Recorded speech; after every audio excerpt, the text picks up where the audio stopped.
आज चिवच्या पप्पांनी चिवसाठी गाडी आणली होती, पण मॅडमचे काय एक्सप्रेशनच चेंज नव्हते। येताना त्यांनी मटण पण आणलं होतं, तर तेच मी हळद मिठामध्ये इथं शिजवत होते। पुदिना संपला होता, त्याच्यामुळे मग वहिनींकडे जाऊन पुदिना घेऊन आले। इथं लसूण, मिरची, आलं आणि पुदिना याची छान अशी पेस्ट करून घेतली, कारण मी आज करणार होते अळणी भात।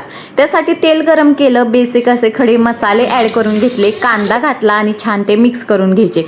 त्याच्यामध्ये बारीक केलेली पेस्ट घातली आणि ती पण छान अशी मिक्स करून घेतली। त्यामध्ये धुतलेला तांदूळ घातला आणि त्यामध्ये आपल्याला लागेल असं अळणी ओतून घेतलं, मीठ टाकलं आणि झाकण लावून आता याच्या 3 शिट्ट्या करायच्या। एकीकडे मटण पण माझं शिजलं होतं आणि एकीकडे अळणी भात पण तयार झाला। इकडे सुक्कं मटण, पातळ रसा, चपाती, अळणी भात आणि त्याच्यावर मस्त अशी तुपाची धार, त्याच्याच बरोबर कांदा आणि लिंबू, मस्त असं आपलं इथं जेवण तयार होतं। तर चला, व्हिडिओ आवडला असेल तर नक्की आपल्या चॅनेलला सबस्क्राईब करा आणि लाईक करा। भेटूया पुढच्या व्लॉगमध्ये। बाय।